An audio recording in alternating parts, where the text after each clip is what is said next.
Okay, so now I'm gonna talk about the family that I have right now here, and this is kind of like the good, the bad, and the ugly of the headsets. Right now, I'm using a lot the Oculus Go. So I've had this for more than 6 months, nearly a year now.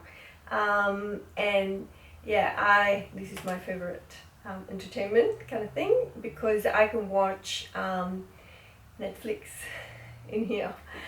I do that a lot. I binge watch, and it's so comfortable.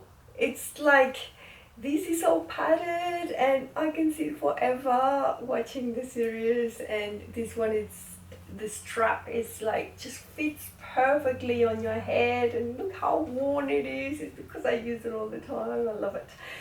So this one is the like I say, the Oculus Go. Cost about 270 Australian, and you've got only one controller, and you need a normal batteries for this. So the batteries do they don't last long. You have to replace them, and landfill. The other thing is that there are some games. There are some cool games that you can play, and yeah, YouTube VR. It's like pretty good. Like 360 videos, and I can watch my toothbrush artwork here too. So yeah, this is kind of like the home thing for headsets. Then you have the top of the range, and this is what I have. I've had it now for 6 months, the HTC Vives, and what I use it for is to paint into brush.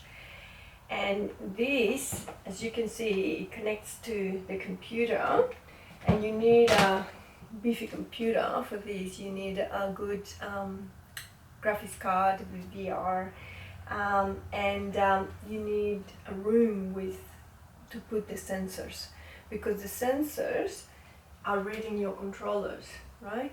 And so when I'm painting, sometimes I kind of like go out of the sensors, and it starts to jump up and down the image, and it gives you a headache. And so you have to be aware of where you are all the time. You can be aware because it's got a little camera here, and I'm starting to use it more now, this camera, because when I wear the headset, I'm immersed in my world, and I don't know about the outside world.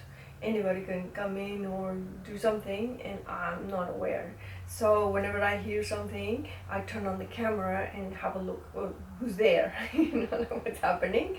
And also, like, if I'm gonna trip or something, like I feel something, like the dog is coming, I check, oh, it's you, okay. Anyway, to play Beat Saber with the Vive, it's fantastic because of the controllers. The controllers are rechargeable, like the other ones, and they're heavy. So when I'm like chopping cubes, it feels like, and I hold it tight and chop them. It's fantastic. And sometimes I connect my headphones, so the audio comes directly to the headset, to the earphones, so you can really hear the beat on Beat Saber and really chop to the beat. It's fantastic. Because it connects to the computer, you can do more things. You can have unlimited storage. For my sketches that sometimes are really hard, heavy. Yeah, so it's fantastic. Now, this one, it was lent to me just to have a look. So this is the Oculus Quest, and it sits right in the middle of these two. This one is like the basic one, and this one is more professional, and this one is same thing in the middle with the price. It's about $700 Australian. You've got the two controllers, and it doesn't need the sensors. So the sensors are actually these 4 cameras here. Yeah. So they're reading these your controller, the position of your controller. So when I'm painting, the cameras are reading where I am and where I'm painting, and the controllers use normal batteries, same thing, you know, landfill, terrible. But they're really light. And I don't like that. I don't like that they're so light. Especially when I'm playing Beat Saber, it just doesn't feel good. And the other thing is that this is really hard. I spent about half an hour on this one and it started to hurt. My forehead is starting to hurt, and this is really tight, you know. It's nice and small. It's very light, but when I load my paintings, it actually just struggles with that. But it's got a really cool thing that I just did. So the way it works is that you create an area, a play area, right? So what I did is that I made the whole house my playing area. So I created kind of like a maze, went through all the rooms and everything, and then I loaded one of my tool brush sketches where it's you know, the Day of the Dead, and it's got the ofrenda, and it's got, you know, like the procession, and I was walking through it. I was walking through my my world, my virtual world, through my house. So it was like keep walking, you know. It's not like this one where you are limited to where you can go because of the cable. It's quite long, but still, you know, it's just the sensors, you know, you can't.